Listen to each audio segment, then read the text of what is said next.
Hello my dear friends, welcome back to M tummy food recipe. ಇವತ್ತು ನಾನು ಮಹಾರಾಷ್ಟ್ರದ ಒಂದು ಸ್ಪೆಷಲ್ ಬ್ರೇಕ್ಫಾಸ್ಟ್ ರೆಸಿಪಿ ಆಗಿರುವಂತಹ ತಾಲಿಪೀಠ್ ಮಾಡಿ ತೋರಿಸ್ತಾ ಇದ್ದೀನಿ.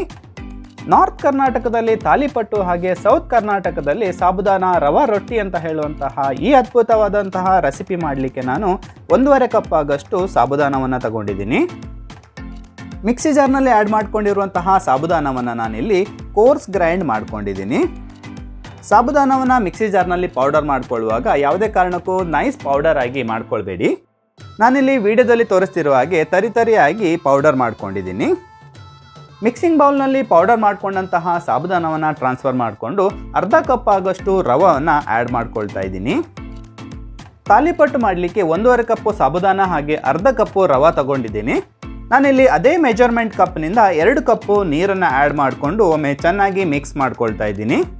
ನೀರನ್ನು ಆ್ಯಡ್ ಮಾಡ್ಕೊಳ್ಳುವಾಗ ಯಾವುದೇ ಕಾರಣಕ್ಕೂ ಮೊದಲೇ ಜಾಸ್ತಿಯಾಗಿ ನೀರನ್ನು ಆ್ಯಡ್ ಮಾಡ್ಕೊಳ್ಬೇಡಿ.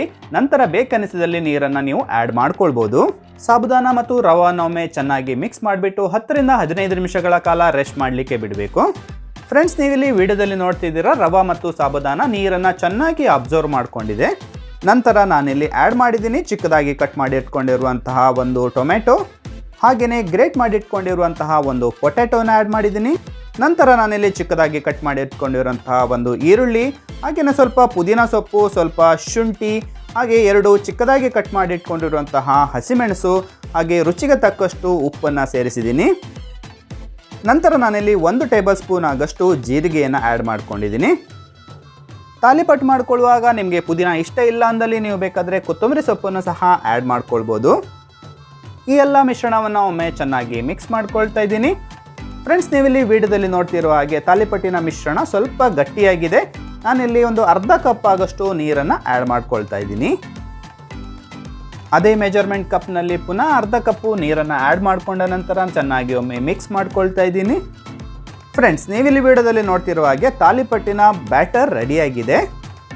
ನಾನಿಲ್ಲಿ ವಿಡಿಯೋದಲ್ಲಿ ತೋರಿಸ್ತಿರುವಂತಹ ಕನ್ಸಿಸ್ಟೆನ್ಸಿ ಕರೆಕ್ಟ್ ಆಗಿದೆ. ನಂತರ ನಾವು ಈ ತಾಲಿಪಟ್ಟನ್ನು ತವಾದಲ್ಲಿ ಚೆನ್ನಾಗಿ ಫ್ರೈ ಮಾಡ್ಕೊಳ್ಬೇಕು. ತವಾ ಒಮ್ಮೆ ಚೆನ್ನಾಗಿ ಬಿಸಿಯಾದ ನಂತರ ತುಪ್ಪವನ್ನು ಹಚ್ಚಿಬಿಟ್ಟು 2 ಟೇಬಲ್ ಸ್ಪೂನ್ ಆಗಷ್ಟು ತಾಲಿಪಟ್ಟಿನ ಬ್ಯಾಟರ್ನ ಆ್ಯಡ್ ಮಾಡ್ಕೊಳ್ತಾ ಇದ್ದೀನಿ.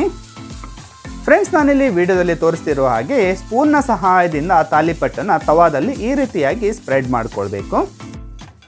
ತಾಲಿಪಟ್ಟನ್ನು ಮಾಡ್ಕೊಳ್ಳುವಾಗ ಸ್ಪೂನ್ನ ಸಹಾಯದಿಂದ ಆದಷ್ಟು ತೆಳುವಾಗಿ ನೀವು ಸ್ಪ್ರೆಡ್ ಮಾಡ್ಕೊಳ್ಬೇಕು. ತಾಲಿಪಟ್ಟು ಆದಷ್ಟು ತೆಳುವಾಗಿ ಮಾಡ್ಕೊಳ್ಳೋದ್ರಿಂದ ಹೊರಗಡೆಯಿಂದ ತುಂಬ ಕ್ರಿಸ್ಪಿಯಾಗಿ ಹಾಗೆ ಒಳಗಡೆಯಿಂದ ತುಂಬ ಸಾಫ್ಟಾಗಿ ಬರ್ತದೆ. ಫ್ರೆಂಡ್ಸ್, ನಾನಿಲ್ಲಿ ವಿಡಿಯೋದಲ್ಲಿ ತೋರಿಸ್ತಿರೋ ಹಾಗೆ ಸ್ಪೂನ್ನ ಸಹಾಯದಿಂದ ತಾಲಿಪಟ್ಟನ್ನು ಆದಷ್ಟು ತೆಳುವಾಗಿ ಸ್ಪ್ರೆಡ್ ಮಾಡಿಕೊಂಡ ನಂತರ ಮೇಲ್ಗಡೆಯಿಂದ ಸ್ವಲ್ಪ ತುಪ್ಪವನ್ನು ಆ್ಯಡ್ ಮಾಡ್ಕೊಳ್ತಾ ಇದ್ದೀನಿ. ತುಪ್ಪ ಟೋಟಲಿ ಆಪ್ಷನಲ್ಲು, ನೀವು ಬೇಕಾದರೆ ಆಯಿಲನ್ನು ಸಹ ಬಳಸ್ಬೋದು. ತುಪ್ಪ ಬಳಸಿಬಿಟ್ಟು ತಾಲಿಪಟ್ಟು ಮಾಡೋದ್ರಿಂದ ತಾಲಿಪಟ್ಟಿನ ಟೇಸ್ಟು ತುಂಬ ಚೆನ್ನಾಗಿ ಬರ್ತದೆ. ನಂತರ ಫ್ರೆಂಡ್ಸ್, ಮುಚ್ಚಳನ್ನು ಮುಚ್ಚಿಬಿಟ್ಟು 2 ರಿಂದ 3 ನಿಮಿಷಗಳ ಕಾಲ ಮೀಡಿಯಂ ಫ್ಲೇಮ್ನಲ್ಲಿ ಫ್ರೈ ಮಾಡ್ಕೊಂಡಿದ್ದೀನಿ. ಫ್ರೆಂಡ್ಸ್, ನಂತರ ನಾನಿಲ್ಲಿ ವಿಡಿಯೋದಲ್ಲಿ ತೋರಿಸ್ತಿರೋ ಹಾಗೆ ತಾಲಿಪಟ್ಟನ್ನು ಟರ್ನ್ ಮಾಡಿಬಿಟ್ಟು ಇನ್ನೊಂದು ಸೈಡ್ನಲ್ಲಿ ಸಹ ಕ್ರಿಸ್ಪಿ ಆಗೋವರೆಗೆ ನಾವು ಇದನ್ನು ಫ್ರೈ ಮಾಡ್ಕೊಳ್ಬೇಕು. ತಾಲಿಪಟ್ಟನ್ನು ಫ್ರೈ ಮಾಡ್ಕೊಳ್ಳುವಾಗ ಯಾವುದೇ ಕಾರಣಕ್ಕೂ ಹೈ ಫ್ಲೇಮ್ ಇಟ್ಕೊಂಡ್ಬಿಟ್ಟು ಫ್ರೈ ಮಾಡ್ಕೊಳ್ಬೇಡಿ. ಮೀಡಿಯಂ ಫ್ಲೇಮ್ನಲ್ಲಿ ನೀವು ತಾಲಿಪಟ್ಟನ್ನು ಫ್ರೈ ಮಾಡ್ಕೊಳ್ಳಿ. ಮೀಡಿಯಂ ಫ್ಲೇಮ್ನಲ್ಲಿ ತಾಲಿಪಟ್ಟನ್ನು ಫ್ರೈ ಮಾಡ್ಕೊಳ್ಳೋದ್ರಿಂದ ಹೊರಗಡೆಯಿಂದ ಚೆನ್ನಾಗಿ ಗೋಲ್ಡನ್ ಬ್ರೌನ್ ಹಾಗೆ ಕ್ರಿಸ್ಪಿಯಾಗಿ ಬರ್ತದೆ.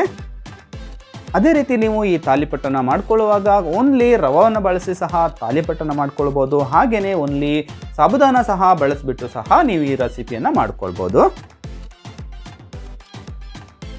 ಫ್ರೆಂಡ್ಸ್, ಸಾಬುದಾನ ಮತ್ತು ರವಾ ತಾಲಿಪಟ್ಟು ತುಂಬಾ ಕ್ರಿಸ್ಪಿಯಾಗಿ ಬಂದಿದೆ. ಈ ರೆಸಿಪಿ ನಿಮಗೆ ಖಂಡಿತ ಇಷ್ಟ ಆಗಿದೆ ಅಂದ್ಕೊಂಡಿದ್ದೀನಿ. ಈ ರೆಸಿಪಿಯನ್ನು ನೀವು ಟಿಫಿನ್ ಬಾಕ್ಸ್ ರೆಸಿಪಿಯಾಗಿ ಸಹ ಮಾಡ್ಕೊಳ್ಬೋದು. ತುಂಬಾ ಹೆಲ್ತಿಯಾಗಿರ್ತದೆ. ಫ್ರೆಂಡ್ಸ್, ಸಾಬುದಾನ ಮತ್ತು ರವಾ ತಾಲಿಪಟ್ಟನ್ನು ನೀವು ಉಪವಾಸ ದಿನ ಸಹ ಈ ರೆಸಿಪಿಯನ್ನು ಮಾಡ್ಕೊಳ್ಬೋದು. ಸಾಬುದಾನದಿಂದ ತುಂಬಾ ಟೇಸ್ಟಿಯಾಗಿರುವಂಥ ಹಾಗೂ ತುಂಬಾ ಈಸಿಯಾಗಿರುವಂತಹ ಈ ತಾಲಿಪಟ್ಟು ರೆಸಿಪಿಯನ್ನು ನೀವು ಖಂಡಿತ ನೀವು ಮನೆಯಲ್ಲಿ ಟ್ರೈ ಮಾಡಿ. ಈ ಹೆಲ್ತಿಯಾಗಿರೋ ರೆಸಿಪಿ ನಿಮಗೆ ಇಷ್ಟ ಆಗಿದೆ ಅಂದ್ಕೊಂಡಿದ್ದೀನಿ. ಇಷ್ಟ ಆಗಿದ್ದಲ್ಲಿ ಖಂಡಿತ ಒಮ್ಮೆ ಮನೆಯಲ್ಲಿ ಟ್ರೈ ಮಾಡಿಬಿಟ್ಟು ನಿಮ್ಮ ಅನಿಸಿಕೆಗಳನ್ನು ಕಮೆಂಟ್ ಮೂಲಕ ತಿಳಿಸಿ. ಫ್ರೆಂಡ್ಸ್, ನನ್ನ ರೆಸಿಪಿಗಳು ನಿಮಗೆ ಇಷ್ಟ ಆಗಿದ್ದಲ್ಲಿ ಲೈಕ್ ಮಾಡಿ, ಶೇರ್ ಮಾಡಿ, ಹಾಗೆ ಚಾನಲನ್ನು ಸಬ್ಸ್ಕ್ರೈಬ್ ಮಾಡ್ಕೊಳ್ಳಿ. ಅದೇ ರೀತಿ ಬೆಲ್ ಐಕಾನನ್ನು ಪ್ರೆಸ್ ಮಾಡೋದನ್ನು ಮರಿಬೇಡಿ. ಇದೇ ರೀತಿಯ ಇನ್ನೊಂದು ಇಂಟ್ರೆಸ್ಟಿಂಗ್ ರೆಸಿಪಿಯೊಂದಿಗೆ ಮತ್ತೆ ಬರ್ತೇನೆ. Until then, bye from Vishwas.